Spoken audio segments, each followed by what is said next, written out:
ముందుగా అందరికీ నమస్కారం తెలియజేస్తా ఉన్నా. భారత సమాజ డెవలప్ పార్టీ జాతీయ వ్యవస్థాపక అధ్యక్షుడు చింతాడ సూర్యము మాట్లాడేది.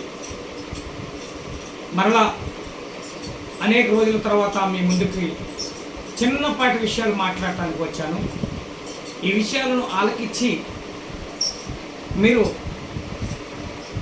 ఈ యొక్క బాధని అర్థం చేసుకుంటారని మనస్ఫూర్తిగా విజ్ఞప్తి చేస్తూ ఉన్నా. మరి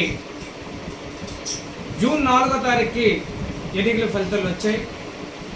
జూన్ 12వ తారీఖున Telugu Desam party, Janasena, BJP party 3 కూటమి గెలిచిన తర్వాత మరి అధికారాన్ని చేపట్టారు. అధికారం చేపట్టి నేటికి ఈరోజు మరి జూలై 19వ తారీఖు వచ్చింది. ఈ నెల రోజుల పైన అయినటువంటి తరుణంలో ప్రభుత్వం ఏ మాదిరిగా పనిచేస్తుంది, ప్రజలను ఏ విధంగా పట్టించుకుంటుంది అని చెప్పి ప్రజాప్రతినిధులు, ఈ రాష్ట్ర అమలులో ఉన్నటువంటి కూటమి ప్రభుత్వము 50 మంది కూడా ఒకసారి నెమరు వేసుకోవాలని మనస్ఫూర్తిగా విజ్ఞప్తి చేస్తూ ఉన్నాం.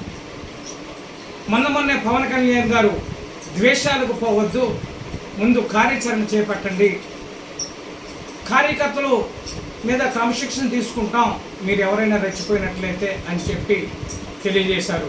కానీ ఈరోజు తెలుగుదేశం పార్టీ, అలాగే జనసేన పార్టీ, బీజేపీ పార్టీ 3 పార్టీలు ఒకటయ్యి సామాన్య ప్రజలపైన మరి విపరీతమైనటువంటి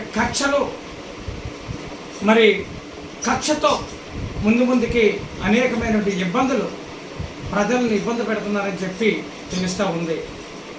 ఈ నెల 15 రోజుల్లో మరి దళితుల పైన జరుగుతున్నటువంటి దాడులు, సామాన్య ప్రజలపైన జరుగుతున్న దాడులు, మరి చిన్న పిల్లలకి జరుగుతున్నటువంటి అన్యాయము, మొన్న తిరుపతి 8 ఏళ్ల అమ్మాయి పాపము మరి ఆటో డ్రైవర్ ఎవరో తీసుకెళ్ళిపోయారు.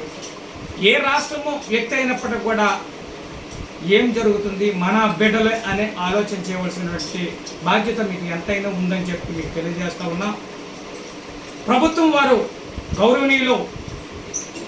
ముఖ్యమంత్రి వర్యులు చంద్రబాబు నాయుడు గారు, ఉప ముఖ్యమంత్రి వర్యులు పవన్ కళ్యాణ్ గారు, అలాగే కూటమి ప్రభుత్వం 50 మంది కూడా ఒకసారి అర్థం చేసుకుని ప్రభుత్వాన్ని నడిపించాలని, మీ కక్షలు కావేశాలు అందాక ఆప్ చేయండి, వ్యక్తిగతమైనవి అందాక ఆప్ చేయండి, ప్రభుత్వం చేపట్టవలసిన పనులను మీరు చేపట్టాలని మనస్ఫూర్తిగా భారత సమాజ డెవలప్ పార్టీ నుండి మేము డిమాండ్ చేస్తున్నామో తెలియజేస్తున్నామో అనేది మీరు ముందుగా తెలుసుకోవాల్సిన మనస్ఫూర్తిగా మీకు విజ్ఞప్తి చేస్తూ ఉన్నాం.